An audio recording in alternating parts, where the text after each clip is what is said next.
Bonjour Fouad Barry. Bonjour Farouk. Nous lançons une nouvelle émission intitulée donc Retour sur l'info et le premier thème aujourd'hui abordé sera sur la polémique concernant les rabayas. Oui, tout à fait. Alors c'est important effectivement pour Muzan TV de proposer à ses auditeurs un format, un espace qui nous permette de revenir justement sur l'info, sur l'actualité aussi, et d'essayer de prendre du recul aussi par rapport à cette info et d'essayer d'avoir un regard, un regard analytique et un regard d'approfondissement un peu plus distancié. Donc voilà, effectivement, cet espace est le bienvenu. Gabriel Attal, récemment donc pour la rentrée 2023, a décidé via une circulaire d'interdire ce qu'il appelle une abaya et un camis, abaya et camis, mais ce n'est pas défini ce qu'est une abaya d'abord. On ne sait pas ce qu'est une abaya. Oui, bon, alors effectivement, le nouveau venu Gabriel Attal, le jeune loup de ce remaniement du gouvernement d'Elisabeth Borne, comme tout jeune loup veut se faire les dents finalement et marquer son territoire. Voilà. Et donc on a le droit, encore une fois, hein, ça ne surprendra personne, rien de nouveau sous le soleil français. Encore une fois, une polémique, une mesure, une circulaire, parfois même une loi qui concerne l'islam, qui concerne les musulmans et qui concerne des privations de liberté. Voilà, ça c'est essentiel à rappeler. On souhaite libérer les femmes en leur interdisant de porter certains vêtements. Alors, je ne sais pas si... alors, dans les motivations avancées par Gabriel Attal, mais on va revenir un petit peu, parce que c'est pas nouveau, comme je le disais. On reviendra sur l'épisode Papendaï, on reviendra sur l'épisode Blanquer, avant lui, donc les différents ministres de l'Éducation nationale d'Emmanuel Macron, et on verra même qu'en réalité, ça remonte encore plus loin. Rappelez d'abord que la abaya, c'est quoi? C'est un vêtement ample, hein, c'est une espèce de robe complète qui n'épouse pas les formes, qui n'est pas moulante, et qui s'accompagne généralement d'un voile et d'un foulard. Voilà, c'est une forme vestimentaire couramment adoptée par certaines musulmanes. Ce n'est pas une norme. C'est-à-dire que ce ne sont pas toutes les musulmanes qui portent une abaya, bien sûr. Mais il y a différents types de abaya. Oui, alors après, bon, il y a des couleurs, il y a des tissus, bon, je ne rentre pas sur c'est plutôt, on présente généralement les différences au niveau du voile, au niveau du foulard, il y a différentes façons de porter ce foulard, mais bon, ça, c'est pas ça va pas être notre sujet, mais là, c'était juste de rappeler, voilà, qu'est-ce que c'est qu'une abaya, et une abaya, finalement, alors l'école française, dans l'école française aujourd'hui, le voile ou le foulard, ou le hijab, ou le bandana, appelez ça comme vous voulez, différentes formes, est interdit depuis la loi du 15 mars 2004. Donc, les jeunes étudiantes n'ont pas le droit de rentrer dans une école avec un voile ou un foulard. Donc, au nom de la laïcité. Alors, ce serait tout un sujet à développer rien que là-dessus, mais ça nous entraînerait un peu loin de notre sujet.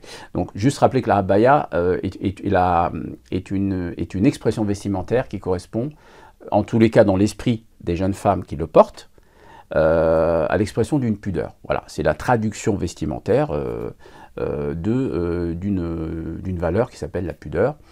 On a beaucoup dit que c'était un vêtement qui venait des pays du Golfe, en voulant dire que c'était une pratique culturelle, c'était un vêtement culturel et pas un vêtement religieux.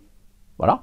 Mais effectivement, il n'y a pas de vêtements religieux. Je veux dire, il n'y a pas, mais il y a des normes, il y a des valeurs et il y a des expressions vestimentaires. Les expressions vestimentaires, elles peuvent être diverses.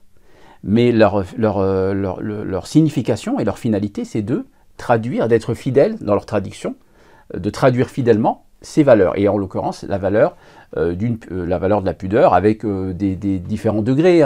Il y a des exigences diverses dans cette manière de traduire la pudeur. Et ça, c'est à chacun et à chacune, plutôt, je dirais, de le définir. Ce n'est pas notre sujet. Mais voilà, l'enjeu, c'est ça. L'enjeu, c'est la pudeur. Et comme l'école a interdit le voile et le foulard, et les jeunes femmes ne portent plus le voile ou le foulard à l'école. Alors, il y a des cas, paraît-il, il y a encore des cas de jeunes femmes et de jeunes filles qui viendraient à l'école en foulard ou en bandana. Voilà, bon. Déjà, le bandana, c'est pas le foulard et le voile. Mais vous voyez, il y a vraiment une volonté, il y a vraiment une intention de neutraliser et d'interdire toute expression de la religiosité. Hein. Vraiment, hein, ça va très très loin. Mais la abaya, elle, est une robe. Mais comme la robe est portée souvent avec le foulard, cela est perçu par les chefs d'établissement, et surtout, en réalité, ce n'est pas les chefs d'établissement, c'est plutôt l'exécutif français, comme un retour du voile et de la norme vestimentaire islamique au sein de l'établissement. Vous voyez, mais ça aboutit à des situations tout à fait ubuesques, parce que finalement, oui. On parle de vêtements par destination ostentatoire. Alors, de signes religieux. Signes religieux. Voilà. Alors, ça, c'est Papendai. Alors, merci. Alors, cette remarque va nous permettre de revenir justement sur l'avant Gabriel Attal, puisque tout ça n'a pas commencé à Gabriel Attal. On se rappelle de la position du ministre Blanquer qui s'était exprimé contre le port du voile dans la société française. Voilà. Bon. Macron avait dit que c'était contre, ça s'opposait aux mœurs. Oui, il l'avait déclaré sur un grand média TF1, il me semble. C'était alors on peut retrouver les citations hein, pour être précis.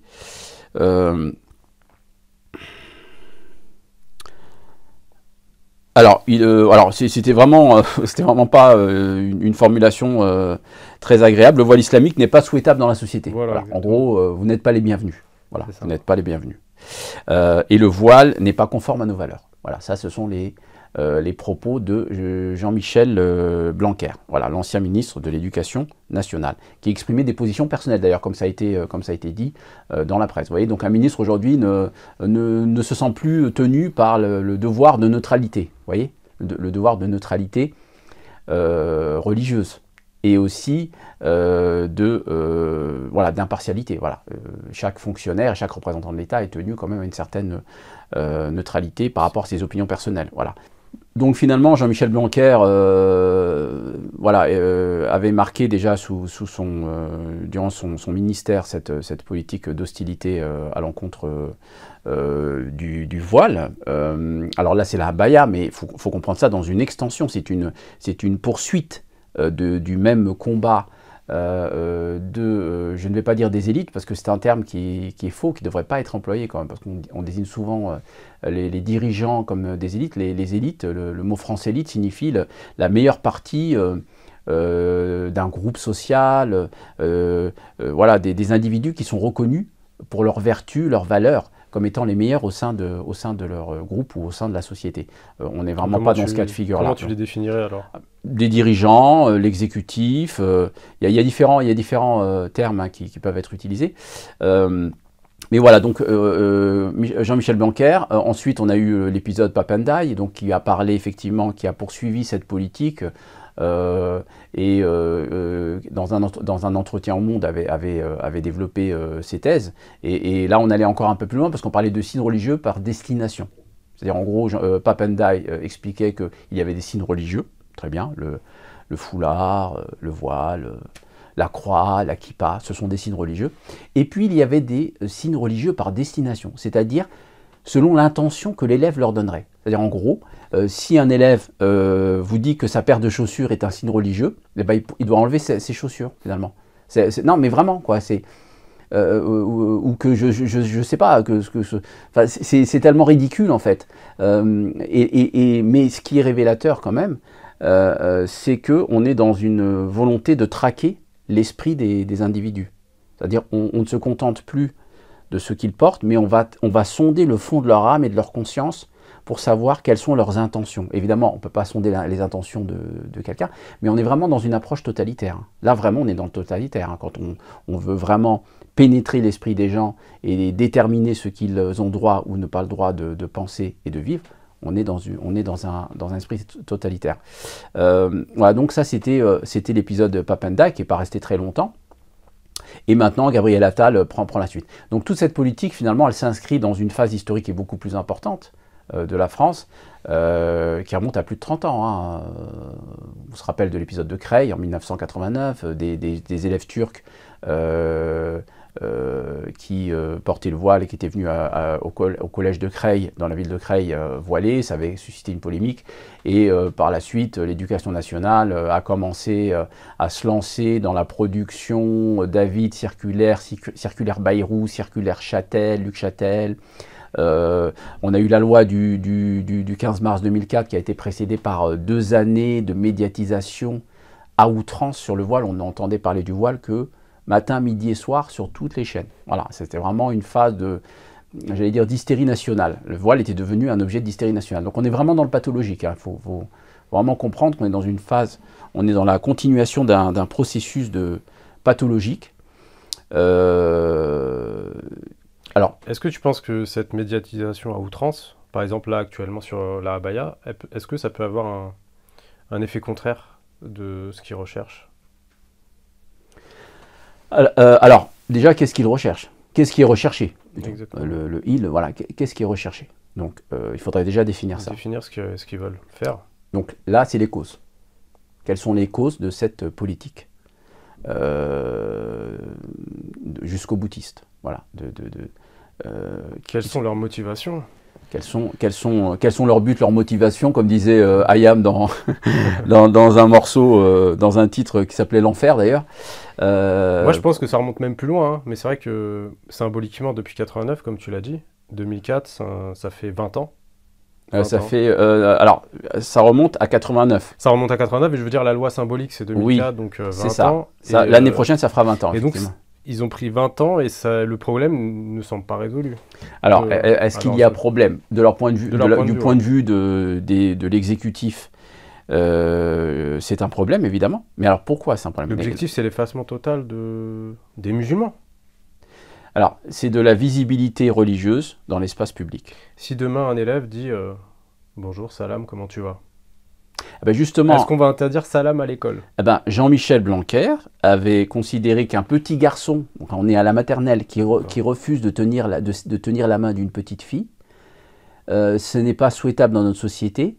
Et pour lui, c'était le commencement d'un processus de radicalisation. C'est en gros qu'il fallait être attentif à ce qui allait arriver et pour un signalement, pour signaler un petit garçon. Donc, on est vraiment dans de la paranoïa. Je pense qu'on peut parler aujourd'hui de paranoïa. Alors, pas la France. Là aussi, il faut faire attention, parce que souvent, quand on dit la France, ça englobe beaucoup de choses. On le dit en pensant à l'État, aux représentants de l'État, au gouvernement. L'État français. Hein. Au gouvernement, etc. Alors que la France désigne aussi le peuple français. Et le peuple français, c'est beaucoup de choses. Voilà, il y a des gens qui combattent ces mesures, hein, qui sont de toutes origines. Alors, les causes, évidemment, ce qui revient souvent dans les débats sur les réseaux sociaux et dans les prises de position de tous ceux qui subissent cette politique, en l'occurrence les musulmans, la première cause c'est l'islamophobie. Voilà, on parle d'islamophobie, on désigne, on identifie et on explique cette politique par une cause islamophobe. Voilà, c'est quoi l'islamophobie? C'est, il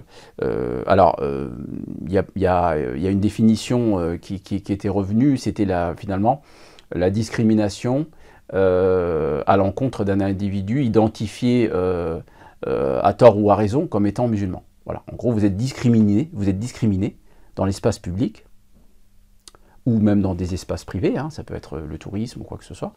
Vous êtes discriminé parce que vous êtes identifié comme étant musulman. Donc ça, c'est l'islamophobie. Voilà. Et ce n'est pas, comme le disent souvent ceux qui dénoncent cette notion d'islamophobie, ce n'est pas vouloir interdire les critiques contre l'islam. C'est absolument faux. Ce n'est pas la définition qu'utilisent tous ceux qui dénoncent l'islamophobie. Donc, il y a une forme de malhonnêteté à supposer que ceux qui dénoncent l'islamophobie dénonceraient la volonté de censurer toute expression. Alors, toute expression, on ne parle pas d'insulte. On ne parle pas d'insultes, on ne parle pas d'injures, on ne parle pas d'autodafé. Alors, d'autodafé, voilà, ça c'est l'Europe du Nord. On n'a pas encore vu ça en France. Mais voilà, on est vraiment dans la discrimination. Voilà, on vous refuse vos droits, on vous refuse, voilà. Qui mène certaines fois à l'agression. Hein. Oui, Et c'est bien souvent sûr, des femmes, bien sûr. malheureusement, qui sont ciblées. Bien Qui sûr, portent le bien sûr. voile et qui sont ciblées par ces actes. Des femmes qui ont même de l'anxiété, on en parlait hier, de l'anxiété par rapport à le fait de marcher dans certains quartiers. Mais tout ça rentre Une dans un ensemble psychose, hein. dans un ensemble qui est beaucoup plus large, qui est la question de certaines thèses qui sont diffusées dans un certain nombre de médias. La thèse du grand remplacement, on a eu la candidature Zemmour, on a eu la montée de groupes extrémistes en France qui s'entraînaient dans des bois avec des fusils. On a eu des tentatives d'attentats qui visaient des mosquées ou des magasins à travers la viande halal pour empoisonner les musulmans. On a eu ça. Hein. L'imam qui s'est fait tirer dessus. On a eu Rachid El-Jay qui s'est fait tirer dessus. Donc il y a eu des passages à l'acte physique. Et on se rappelle qu'en Nouvelle-Zélande, il y a eu des attentats islamophobes qui ont tué... Plus d'une cinquantaine de morts, je crois. Voilà, Christchurch. Plusieurs dizaines de morts. Donc là, on a dépassé le stade de la crainte. On est déjà dans la réalisation. Voilà, donc l'islamophobie, donc ça fait partie des causes qui sont très souvent avancées. Alors évidemment, c'est de l'islamophobie. Personne ne peut nier ça, objectivement. D'où vient cette islamophobie? Alors justement, simplement, il n'y a pas que ça. On réduit très souvent tout ce qui se passe. Alors, il y a aussi des débats sur l'islamophobie. Il y a certains chercheurs qui considèrent qu'on ne peut pas parler d'islamophobie d'État. Alors, eux, ils parlent d'islamophobie. Ils parlent d'islamophobie dans l'État, par l'État, mais ils ne considèrent pas qu'il y a d'islamophobie d'État parce que pour eux, ce serait quelque chose de structurel qui se manifesterait à tous les niveaux de l'État et qui serait revendiqué comme tel, assumé comme tel. Bon, peut-être que cette définition, elle est beaucoup trop forte pour correspondre à une quelconque réalité. Quelque part, ce serait le stade ultime d'un processus de fascisme, où on aurait un État qui expulserait absolument de tous les espaces sociaux et la population musulmane. Après, moi je suis pas trop d'accord avec ça. Je pense que j'ai regardé un travail de paradigme, ça s'appelle Paradigme, et ça listait en fait. Donc tu avais 89, tu as aujourd'hui les abayas, tu as les burkinis. Donc on essaye de traquer les femmes musulmanes en permanence sur la plage, peu importe. Hein. Burkini, le voile à l'école, l'affaire Babilou. Donc une femme qui gardait des enfants, il me semble. Donc son employeur, on lui disait, l'État, les instances judiciaires ont permis à un employeur d'interdire à une femme de porter le voile. Oui, parce qu'elle était revenue à son travail, elle avait quitté son travail, elle n'était pas voilée à l'époque, et elle est revenue avec un hijab, et donc voilà, son employeur a refusé, et voilà, ça a donné un contentieux, effectivement. On interdit aux gens d'exprimer publiquement leurs convictions religieuses. Moi, je pense qu'on a franchi le stade d'islamophobie d'État. Alors, tout dépend comment on le définit. Voilà, ouais, selon les définitions. Voilà. On peut parler d'islamophobie d'État selon la définition qu'on en donnera. Vous voyez, c'est très important. C'est très important. Et selon d'autres définitions, ce ne sera pas d'islamophobie d'État. Mais à la limite, c'est plus ça qui est le plus important, parce que quand ça se manifeste dans la société civile, on n'est plus dans le cadre de l'État. Voilà, donc il faut voir aussi un petit peu tout ce que ça rend. Donc l'islamophobie, d'accord, mais il n'y a pas que de l'islamophobie. Il y a l'islamophobie parce qu'on le voit aussi dans l'exclusion au niveau sportif, par exemple. C'est un très bon exemple, le monde du sport. Aussi. On a vu un jeune footballeur qui avait mis Allah is the Great sur son t-shirt récemment, qui n'a pas été sélectionné dans l'équipe de France, alors qu'il devait être sélectionné quand même. Bon, Allah is the Great, donc Dieu est grand. On voit des footballeurs comme Neymar qui portent des bandeaux, il y a marqué Jesus dessus. C'est le Brésil. Là, je parle d'équipes, je parle pas des clubs. Je parle des équipes nationales ou des équipes locales. Il y a une psychose sur le fait religieux. Il y a un rejet du fait religieux. On va y venir.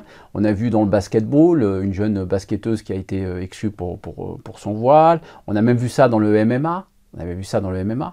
Le Jiu-Jitsu Non, le Jiu-Jitsu brésilien. Une fille, Sana Ndiaye, donc 15 ans, qui est d'ailleurs championne du monde de Jiu-Jitsu. Voilà, c'est ça. Et il y a eu des polémiques sur le port de son voile, mais... Ce n'était pas interdit par le règlement, et la Fédération française, après ça, a introduit l'interdiction. Vous voyez, donc on est dans une volonté d'interdire. Et quand c'est pas interdit, on va l'interdire. Voilà. C'est vraiment, voilà, on est vraiment dans une dynamique. Il faut comprendre un petit peu qu'est-ce qu'il y a au fond. Donc, c'est pas seulement, je pense que les militants passent à côté quand même d'une dimension assez importante et assez forte de ce phénomène, qui est la théophobie, ce que j'appelle la théophobie. C'est-à-dire que un certain nombre d'individus, de groupes et d'acteurs qui peuvent être athées, agnostiques, mais aussi parfois de manière assez militante, assez idéologique. C'est pas seulement une opinion individuelle et personnelle qui ne les regarde que, mais elle interfère et elle rentre pleinement dans leur vision du monde, dans leur vision des normes sociales, parce que on est dans une approche normative. Ce que produit le gouvernement, ce sont des normes. Le gouvernement est en train de définir ce qu'est le religieux et ce qu'il n'est pas. Alors que les instances musulmanes dites officielles nient le caractère religieux de la abaya. Alors, les instances musulmanes officielles, c'est le CFCM, mais le CFCM n'est plus reconnu par l'État. Voilà. Mais il n'y a pas eu que le CFCM, il y a eu aussi Musulmans de France qui a fait un communiqué en disant la abaya n'est pas un vêtement religieux. Quand ils disent ça, qu'est-ce qu'ils veulent dire? Ils veulent dire que ce n'est pas un vêtement qui est prescrit en tant que tel par l'islam.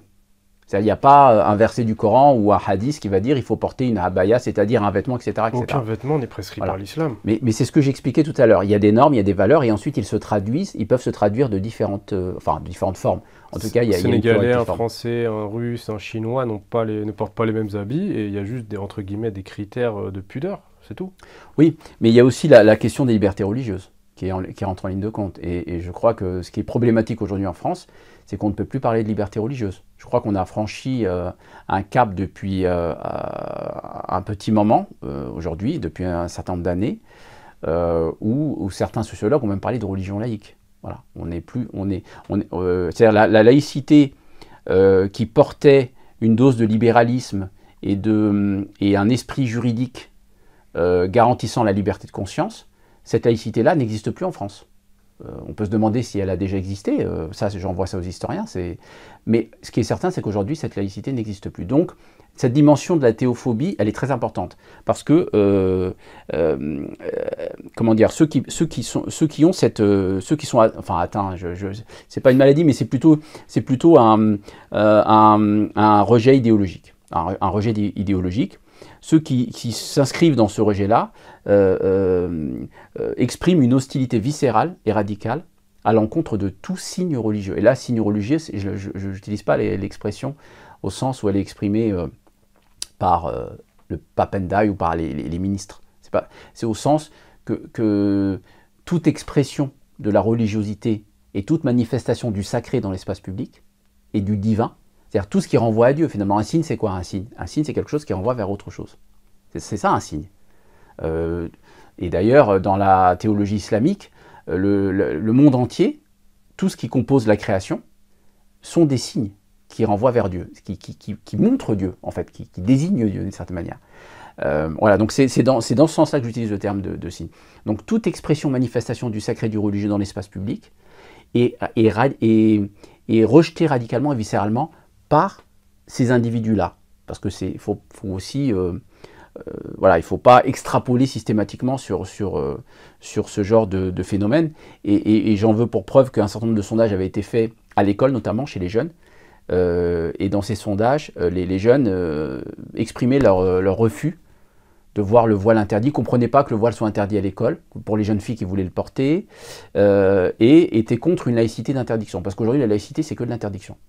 La laïcité est devenue réactionnaire. C'est ça, voilà, elle réagit pour interdire. L'utilisation de la laïcité par ses dirigeants. Oui, mais le problème, c'est qu'il est difficile, je veux dire, aujourd'hui, plus personne ne défend, enfin très peu de personnes. Alors, on avait eu l'Observatoire de la laïcité, Jean-Louis Bianco, Nicolas Cadenne, qui défendaient encore cette laïcité. Le gouvernement a fermé cette institution. Donc, je veux dire, aujourd'hui, au plus haut sommet de l'État, cette laïcité libérale et qui défend la liberté de conscience n'existe plus. Elle n'existe que dans la rhétorique des ministres, et d'ailleurs de manière totalement contradictoire avec leurs agissements. Mais bon, évidemment, ça traduit quand même le fait qu'à un certain niveau, ils n'assument pas tout à fait. Ils sont conscients de violer la laïcité dans son esprit, telle qu'elle a pu exister à un moment donné. Mais aujourd'hui, cette laïcité n'existe plus. Ça, c'est un fait. Hein. Alors, donc, je parlais de théophobie et je parlais de religion laïque. Je crois qu'on peut même parler de contre-tradition laïque qui s'est instaurée en France. Alors, René Guénon parlait de contre-initiation. Moi, je parlerais de contre-tradition laïque, c'est-à-dire la volonté, et la contre-tradition est aussi une anti-tradition, bien sûr. Alors, le mot tradition, il ne faut pas le comprendre au sens de traditionnalisme, mais voilà, au sens de toute... de ce qui concerne l'essence du message et de la nature du message religieux de manière générale et aussi en allant un peu plus loin dans le cadre de la métaphysique, mais je referme tout de suite cette parenthèse. Donc il y a une contre-tradition laïque qui s'est mise en place en France avec un clergé laïque, donc un appareil clérical, on parle de cellules consacrées à la laïcité, il y a des instances, il y avait l'Observatoire de la laïcité, il a été remplacé par une autre officine dont le nom m'échappe, je crois le comité des sages de la laïcité, voilà, le nom m'échappe, mais voilà, on crée des instances, des institutions. Et d'ailleurs, jusqu'à une certaine époque, on trouvait des religieux dans ces comités. Alors, il y a par exemple aussi dans les comités d'éthique, on trouvait des religieux. Et aujourd'hui, on n'en trouve plus. Voilà, aujourd'hui, on a remplacé les religieux par des philosophes. Donc, vous voyez, cet esprit anticlérical et anti-religieux se retrouve à peu près partout, dans différents secteurs. Donc, on voit quand même qu'il y a une cohérence dans cette analyse. Alors d'où vient cette contre-tradition religieuse ou laïque? Elle a ses sources, alors il y a plusieurs sources, mais elle a notamment ses sources dans un courant des Lumières, hein, donc le XVIIIe siècle, un courant, hein, c'est pas toutes les Lumières, c'est le courant matérialiste des Lumières, hein, qui s'est incarné chez le comte d'Holbach, chez d'Alembert, chez Diderot, chez Helvétius, voilà, donc des philosophes matérialistes, athées, qui développaient avec un certain zèle leur thèse, voilà, et qui s'appuyaient notamment sur le concept de nature, même si on pouvait aussi s'appuyer sur le concept de nature d'un point de vue religieux. Voilà. Il y avait un autre courant des Lumières, hein, qu'on retrouve chez Rousseau et chez Voltaire, qui étaient des déistes très prononcés, voilà, qui rejetaient considérablement, enfin qui rejetaient totalement cet athéisme. Voilà. Donc c'est pas l'ensemble des Lumières, c'est un courant des Lumières. Ce courant des Lumières, on le retrouve par la suite. Voilà. On retrouve aussi l'esprit post-68ard dans ce rejet de la religiosité et aujourd'hui de l'islam, puisque l'islam est la religion qui s'exprime, qui a réussi à se transmettre malgré tous les obstacles, et les obstacles sont très nombreux en France, voilà, a réussi à se transmettre comme le montre une étude qu'on avait relayée récemment sur la transmission de la religion en France. Donc vous avez la communauté musulmane et vous avez la communauté juive qui ont réussi à transmettre leur religion, leurs valeurs religieuses. On peut dire que l'islam est la première religion pratiquée en France aujourd'hui. En termes de pratique, certainement. Ensuite, après, il faudrait qu'une étude, parce qu'on dit souvent que l'islam est la seconde religion de France, mais tout dépend qu'est-ce qu'on met comment on définit la religiosité. C'est pareil, parce que vous ne pouvez pas savoir si les gens sont croyants ou pas, c'est pas écrit sur leur front. C'est des sondages. Alors, vous pouvez aller dans les lieux de culte, le dimanche à l'église, mais bon, les églises se vident en France depuis très longtemps, on le sait très bien, et vous pouvez aller dans les mosquées le vendredi pour mesurer, mais ça ne se mesure pas que comme ça, voilà, parce que la religiosité, elle se manifeste de différentes façons. Bref, donc l'esprit post-68ard, le hédoniste, libéral au sens des mœurs, libertaire. Ouais. Voilà, libertaire, exactement libertaire, avec qui combat toute forme d'autorité. Voilà, donc il y a une crise de l'autorité. Hannah Arendt avait écrit un ouvrage là-dessus. Dans la crise de la culture, elle parlait de la crise de l'autorité. La crise de la culture est une conséquence de l'autorité, de la crise de l'autorité, et qui est elle-même une conséquence de la sécularisation, de la fin de l'autorité religieuse. Ça, c'est en Occident, c'est un phénomène qui concerne l'Occident, qui concerne l'Europe notamment, l'Europe. C'est pas un phénomène mondial. Voilà, parce que les Européens ont souvent une propension à se croire le centre de l'univers. Mais ça, c'est important de rappeler que ce n'est pas le cas dans le schéma religieux, au point qu'on a parlé de désécularisation. Voilà, donc ça, c'est important. Et évidemment, l'esprit post-68 art, ça a produit le LGBTisme, d'une certaine manière, hein, ce qu'on vit aujourd'hui. Mais c'est aussi, ce qui est intéressant aussi à souligner, c'est que finalement, le néolibéralisme, là je parle même d'un point de vue capitaliste et d'un point de vue financier, finalement, n'a pas intérêt, d'un point de vue social, d'un point de vue sociologique, d'un point de vue culturel, puisque le capitalisme produit des normes culturelles. Ça, c'est une réalité. On n'est pas seulement dans un système d'échange de marchandises. Hein. On est dans un système qui produit des normes, c'est-à-dire des croyances, des mœurs, des visions du monde. Voilà, avec un système mondialisé aujourd'hui, que permet les hautes technologies. Donc ce néolibéralisme-là n'a pas intérêt à ce que des valeurs religieuses qui soient opérantes, fonctionnelles, influentes, se diffusent dans l'espace social. Parce que ces valeurs religieuses, c'est quoi ? C'est par exemple la solidarité, la redistribution sociale, vous trouvez ça dans l'islam avec la zakat, avec l'aumône, c'est le don. Avec le don, vous sortez du système marchand, vous n'êtes plus dans la monnaie marchande, vous n'êtes plus dans le circuit marchand. C'est aussi la condamnation de toute forme comment dire, de perversion, de transgression sexuelle, voilà, tout ce qui alimente une économie. Je veux dire, ça alimente toute une économie, hein, le marché de la pornographie, l'alcool. Après, il y a les marchés, il y a les marchés, comment dire, ça c'est les marchés officiels. Puis vous avez les marchés occultes, enfin pas occultes, mais officieux, enfin je sais pas comment on peut appeler ça, avec la drogue et toutes ces consommations-là. Vous avez aussi la condamnation de l'usure qui, en termes modernes, dont la forme moderne correspond à l'intérêt bancaire. Donc vous voyez, on a quand même tout un dispositif axiologique. Axiologique, ça fait référence aux valeurs, du point de vue des valeurs morales, qui court-circuite totalement un certain nombre de rentes, constituent des rentes de l'économie libérale financière. Donc ça, c'est important à ne pas perdre de vue ça. Donc, donc vous avez un ensemble, vous avez un amalgame de causalité qui explique finalement ce rejet de la religiosité et donc de la religiosité islamique aujourd'hui et de cette théophobie-là. Vous avez à la fois un anticléricalisme et un athéisme qui a ses sources dans la culture française révolutionnaire, enfin des Lumières, dans un courant en tous les cas. Vous avez ce libertarisme et vous avez cette logique économique. Voilà. Tout ça s'amalgame avec aussi une dimension bien sûr raciste et islamophobe. Et là, on rentre dans l'histoire française. Mais voilà, je ne reviendrai pas là-dessus parce que... Je voulais juste ajouter ce point-là. Les instances politiques et médiatiques, quand ils parlent de ces sujets-là, Abaya, ils le lient tout de suite à l'assassinat de Samuel Paty, les attentats, et donc il faut lutter contre l'islamisme, il faut lutter contre le terrorisme, ces choses-là. Qu'est-ce qu'on répond à ça, nous? Alors moi, j'ai pas vu... alors, l'instrumentalisation de l'assassinat odieux de Samuel Paty, ça existait. Ça existait. On l'a vu avec la loi sur le séparatisme.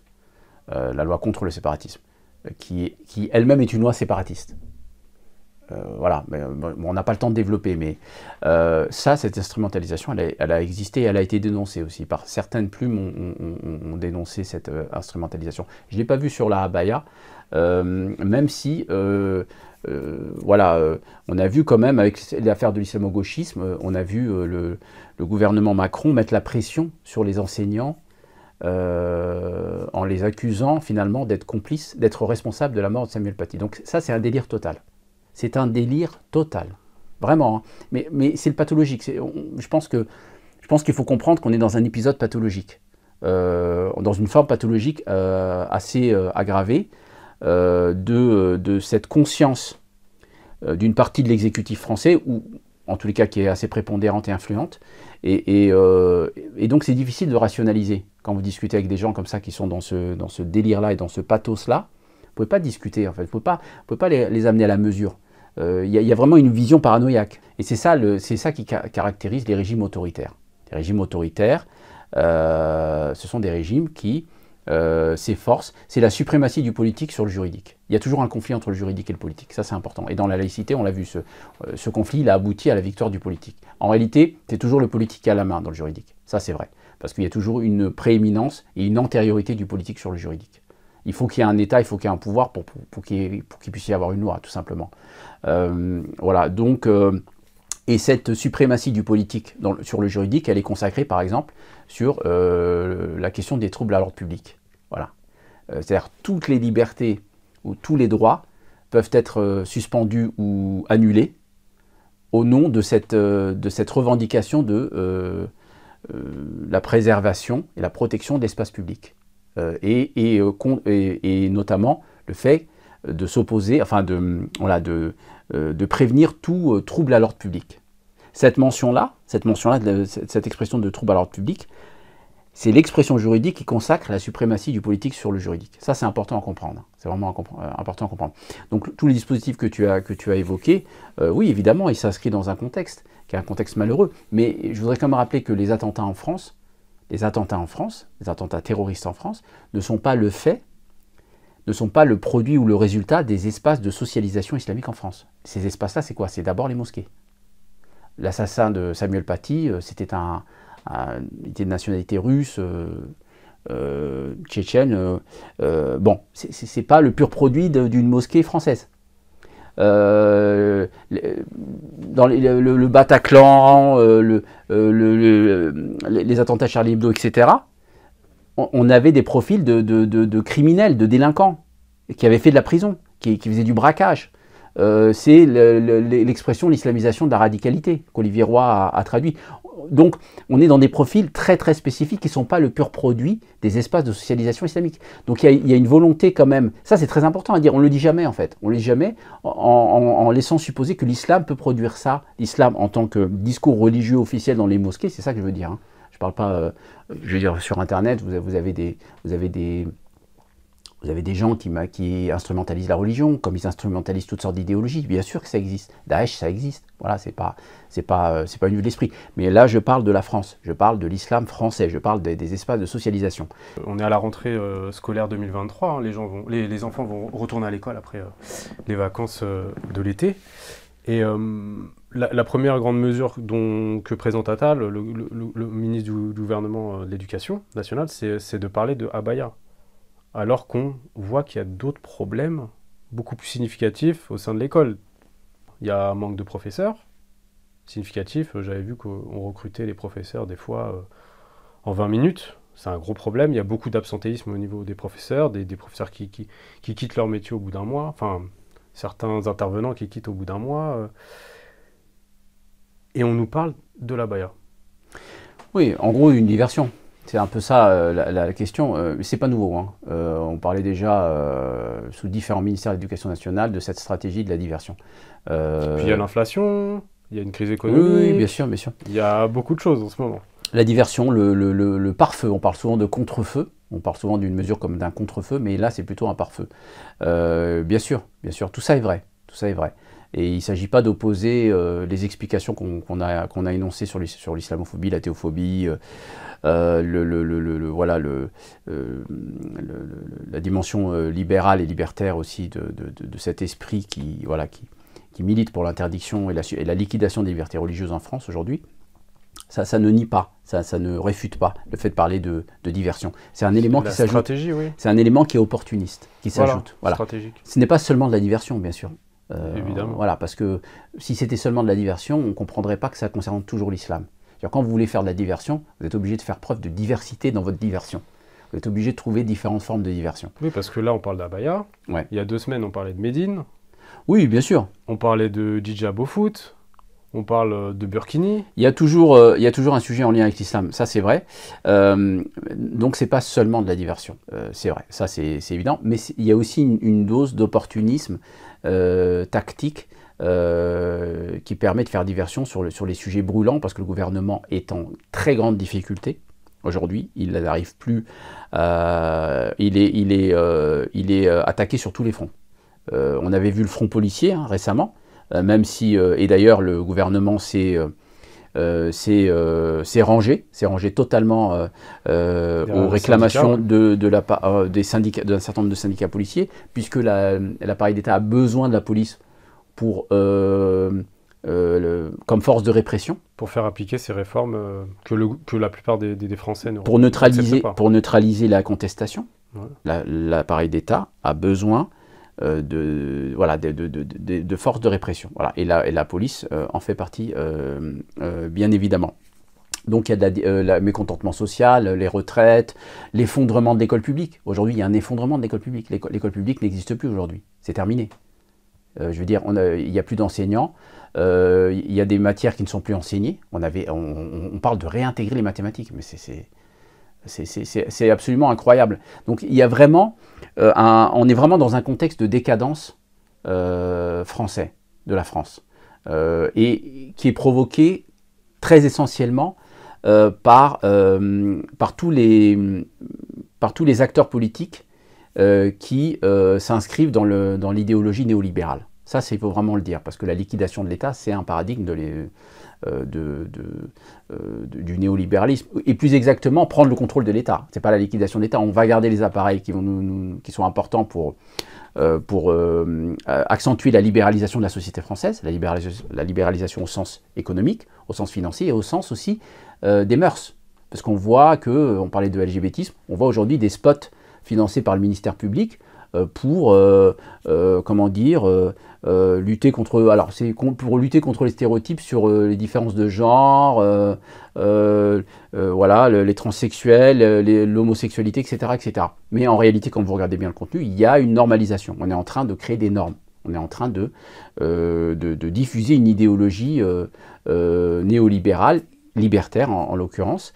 Voilà, donc on est vraiment dans un dispositif. Et donc finalement, l'islamophobie ou les polémiques sur le voile ou n'importe quoi d'autre, ça permet de faire diversion, ça occupe la gauche, ça jette un os à l'extrême droite et à tout l'électorat populiste qui s'exprime sur les réseaux sociaux, on les connaît, on les voit, voilà, ils s'agitent. Et donc, ça permet de détourner l'attention pendant un certain temps sur les sujets les plus sensibles, et notamment à la rentrée, parce que c'est toujours à la rentrée aussi que voilà, il y a le budget, il y a beaucoup de choses. Donc effectivement, il y a une dimension de diversion. Il y a un dernier point que je voulais aborder dans cette vidéo, retour sur l'info, c'est aussi la notion de hijra, c'est-à-dire d'émigration volontaire, voilà, qu'on traduit par l'hégire aussi, puisqu'on voit de plus en plus revenir un petit peu cette idée qu'il faut faire, qu'il faut s'émigrer, qu'il faut faire la hijra, il faut quitter la France. La France n'est plus un pays où on peut être musulman, où on peut pratiquer son islam. On entend certaines voix, certains influenceurs relancer ce discours-là qui était très diffusé dans les années 90 par une frange du salafisme. Voilà. C'était un discours très très fréquent. Voilà. Il fallait quitter la France et de manière générale les pays européens, il fallait vivre dans un pays musulman. Bon. Ce discours, il s'est tassé par la suite, et là, il revient un petit peu en vogue avec toute la politique répressive. Voilà, exactement. Et là, on voit, là, c'est intéressant à analyser. Enfin, c'est quand même, ce discours est quand même problématique. Alors là, il faut aussi il faut respecter la complexité de ce sujet. Vous avez ceux qui quittent la France parce qu'ils sont en souffrance, et c'est vrai aujourd'hui, être musulman en France, c'est très difficile. Il y a beaucoup de souffrance, il y a beaucoup de voilà, il y a un déni permanent de sa légitimité par le support des médias, par la médiation des médias, hein, c'est le cas de le dire. Les femmes voilées qui veulent travailler, qui sont empêchées. Les femmes voilées, mais pas seulement les femmes voilées, c'est vraiment, ça concerne la question de l'islam. C'est-à-dire aujourd'hui, on parlait des sportifs tout à l'heure, la France ne peut pas être représentée par des sportifs musulmans. Quand je dis musulmans, c'est pas qu'ils intériorisent et qu'ils s'auto-censurent en permanence. C'est qu'à un moment donné, ils vont exprimer leur islamité. Parler de voilà.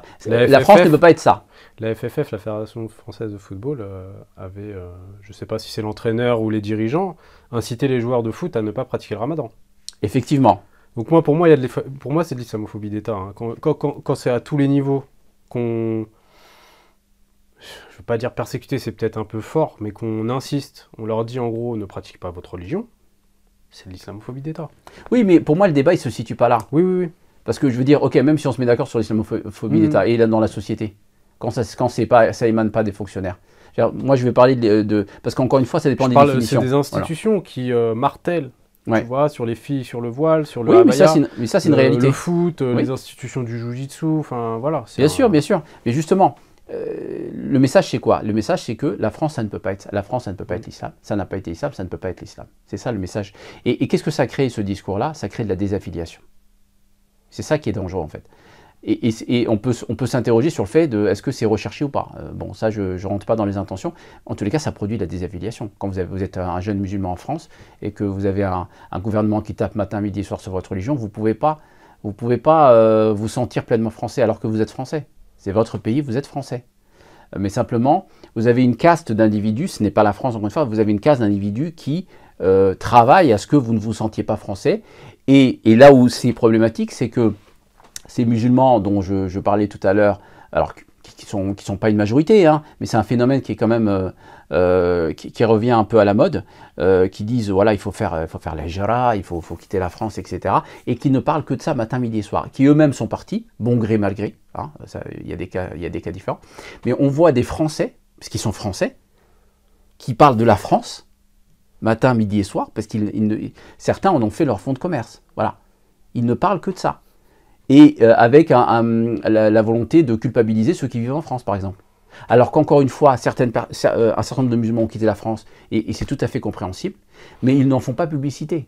Ceux dont je parle le font plus par idéologie, finalement. Par idéologie, et d'une certaine manière, ces personnes-là n'ont jamais quitté la France.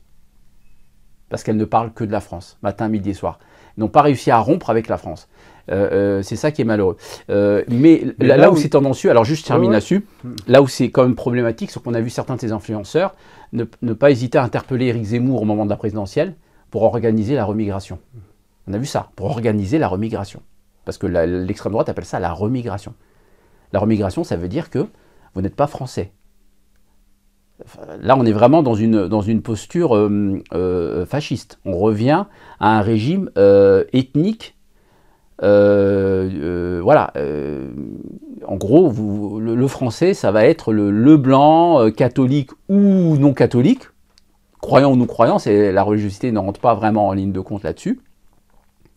Et on a vu des musulmans s'allier objectivement avec certains de ces individus. Ça, c'est vraiment un gros problème. Je veux dire, on peut pas. On a vraiment une forme de corruption morale quand on en arrive là. C'est-à-dire, à la limite, on peut, en tant que personne qui a quitté la France, on peut critiquer la France pour sa politique islamophobe. Ça, c'est tout à fait légitime, parce que c'est une réalité. Maintenant, vous interpellez vos coreligionnaires et vous les culpabilisez ou limite vous les dénigrez en leur faisant entendre qu'ils sont des mauvais musulmans qui doivent quitter la France, parce que comme eux-mêmes l'ont fait, en allant jusqu'à se proposer à des acteurs de l'extrême droite d'organiser cette remigration, là, on est vraiment dans une dérive qu'il faut dénoncer. On voit que donc là, c'est le dernier épisode hein, par rapport à Abaya, la rentrée 2023. Il y a plusieurs mesures qui ont été, on peut le dire, qui visent directement la communauté musulmane, mais on voit que la communauté musulmane n'a pas de solution ou n'a pas de levier pour résister à ces attaques. Comment se fait-il qu'elle ne soit pas en capacité de se défendre? Bon, on connaît la situation globale de la communauté musulmane en France, un manque d'organisation, un manque de structuration. Alors évidemment, il ne s'agit pas de créer des ghettos, il ne s'agit pas de créer des organisations qui seraient dans la France. Non, ce sont des organisations françaises. Mais je veux dire que tous les segments de la société française sont représentés. Le MEDEF, les libéraux, les grands patrons de l'industrie française et du capitalisme français sont représentés dans le MEDEF et dans d'autres officines. Les communautés religieuses sont représentées. Le CRIF le consistoire, plus exactement pour la dimension religieuse, vous avez la conférence des évêques de France, vous avez plein d'organisations. Et c'est valable aussi sur le plan politique, sur le plan des idées. Donc les musulmans ne jouissent même pas d'une instance de représentation aujourd'hui. Voilà, on en est là, hein. Il n'y a pas d'instance de représentation. Pour quelles raisons, je ne rentrerai pas là-dedans, parce qu'il y a beaucoup de raisons. C'est pas seulement de la responsabilité de l'État, c'est pas seulement de la faute de l'État, c'est de la faute aussi d'un certain nombre de cadres et de représentants musulmans. Voilà, mais bon, je referme ce sujet. Donc, on a une communauté qui est fragile et qui est faible, qui économiquement, certes, produit beaucoup de consommateurs, ça c'est vrai, qui a une classe moyenne qui existe malgré tout, mais qui n'est pas encore suffisamment forte pour peser et relayer un certain nombre d'opinions, de revendications dans le jeu, c'est ça la démocratie, dans le jeu du débat démocratique. C'est ça la démocratie c'est le débat. Et on va exprimer notre divergence et nos conflits d'opinion dans le cadre du débat. Voilà, c'est ce qui permet la paix civile. Et c'est ce qui permet d'éviter justement la guerre civile. Voilà. Mais le problème, c'est que cette démocratie n'existe pas aujourd'hui en tant que telle, en tant qu'espace où toutes les opinions peuvent s'exprimer. Vous voyez bien les médias, comment ça se passe. Il y a une orientation, il y a des biais, il y a des objectifs, il y a des propriétaires qui poursuivent certaines orientations idéologiques. Donc on n'est pas dans l'impartialité ou dans la liberté d'expression pour tous les courants de pensée. Donc, c'est ce qui explique qu'on tape en permanence sur les musulmans. Ça ne coûtera rien socialement. François Burgal l'avait rappelé précédemment dans une vidéo, et c'est vrai. Voilà, donc ça c'est un élément de réponse important. Maintenant, il y a deux éléments. Il y a deux éléments qu'il faut retenir dans cette histoire. Il y a la volonté, donc, de liquider une religiosité et une identité, et pour moi le mot identité ici il n'est pas connoté, il ne doit pas devenir un terme péjoratif. Identité c'est ce qui définit ce que vous êtes tout simplement. Les identitaires c'est encore autre chose, ça peut être une convulsion de l'identité, mais l'identité, tout le monde a une identité. Voilà. Donc cette volonté de liquider l'identité ou certaines expressions d'une identité musulmane, il faut résister par rapport à ça. Il doit y avoir et il y a une résistance, voilà, parce que l'identité, c'est ce qu'il y a de plus essentiel pour un individu. Voilà. Vous ne pouvez pas nier son identité, vous ne pouvez pas détruire son identité. Ce n'est pas éthique, ce n'est pas admissible, et c'est même stupide d'un point de vue des politiques, pour les intérêts d'une nation. Ça n'a pas de sens, en fait. Voilà. Maintenant, il ne faut pas s'enfermer dans ces sujets-là. Voilà, ça c'est le grand piège dans lequel beaucoup de gens tombent, c'est de s'enfermer dans l'émotionnel, et d'être dans la réaction permanente. Voilà, on vous agite un chiffon rouge et vous foncez. Donc vous dépensez, vous épuisez votre énergie, vous épuisez votre intelligence et vous épuisez votre temps et vos ressources pour ces sujets-là.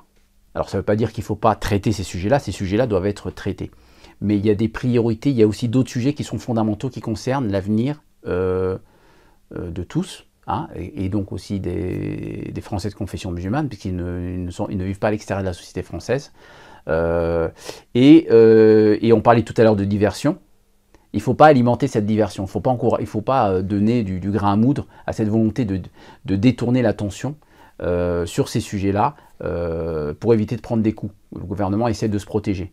Il ne faut pas alimenter cette stratégie-là.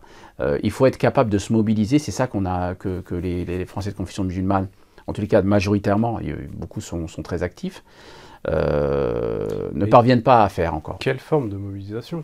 Dans le cas de la abaya, par exemple. Oui, mais là, c'est ce que je disais. La abaya, il faut une réponse. Il faut une réponse structurée. Il faut une réponse qui aille sur le fond. Et certains veulent attaquer sur le plan judiciaire. Le droit est la meilleure réponse. Il y a deux éléments de réponse. Il y a l'analyse intellectuelle. Il faut aussi être performant dans cette analyse-là. Et ne pas aussi se limiter à un niveau superficiel de l'analyse en disant que juste c'est du racisme ou de l'islamophobie. Basta. Il y a rien d'autre à comprendre. Si vous ne comprenez pas les autres aspects, les autres dimensions qu'on a évoquées tout à l'heure, vous ne pouvez pas prévenir ou endiguer ce type de phénomène. Vous ne pouvez pas. Quand vous avez 3 bonnes raisons d'accomplir une action, ça renforce votre action. Ça ne veut pas dire que vous niez l'une de ces actions-là. Elle s'amalgame en fait. Voilà, donc il faut être performant dans l'analyse intellectuelle, il faut être actif sur le plan juridique, mais surtout il faut être présent sur le plan politique. Voilà. Et ça, c'est ce que le gouvernement essaye aussi de faire, de dépolitiser avec cette accusation d'islamisme. Alors je dis le gouvernement, c'est pas forcément le gouvernement d'ailleurs, c'est aussi beaucoup d'éditorialistes, de gens qui sont plutôt dans la droite extrême ou l'extrême droite, hein. Aujourd'hui c'est la même chose. Voilà, de faire en sorte que les citoyens de confession musulmane s'autocensurent et n'aillent pas sur le terrain politique. Je rappelle quand même qu'à la dernière élection présidentielle, on a failli avoir un Mélenchon au 2e tour. Il y a eu 100 000 voix de différence, c'est rien au niveau national. Et on sait très bien qu'il y a eu un vote, puisqu'il y a eu, Lacroix avait fait des études, les votes confessionnels, parce que toutes les confessions votent, on dénonce toujours le vote musulman, toutes les confessions votent, et même les athées votent, et les agnostiques votent. Bon, voilà. Il y a eu un vote très important des quartiers populaires pour Jean-Luc Mélenchon. C'est vrai, bon, je ne reviens pas sur ce sujet-là, mais on est passé assez près d'un candidat qui, quand même, dénonçait ce type de politique-là. Et là, peu importe qu'on soit pour ou contre Mélenchon, je ne rentre pas dans ce sujet-là. Donc, la question politique, elle doit être investie. Aujourd'hui, elle n'est pas pleinement investie. Aujourd'hui, on a quand même un taux d'abstention qui est assez important dans un certain nombre de ces quartiers, même si la présidentielle, là on parlait de la présidentielle, c'est un peu différent, mais c'est pas suffisant, il faut un investissement beaucoup plus large, il faut une conscientisation politique, une conscientisation sociale, il faut développer le sens de l'intérêt collectif, de ce qu'est l'intérêt collectif, qui correspond aussi à l'intérêt personnel, hein, il n'y a pas de contradiction nécessairement. C'est ça qu'il faut faire, il ne faut pas s'enfermer dans une victimisation stérile, et qui mène à la dépression. Et qui mène à la désaffiliation, encouragée par certains. Non, il faut se battre, il faut avoir une mentalité de battant.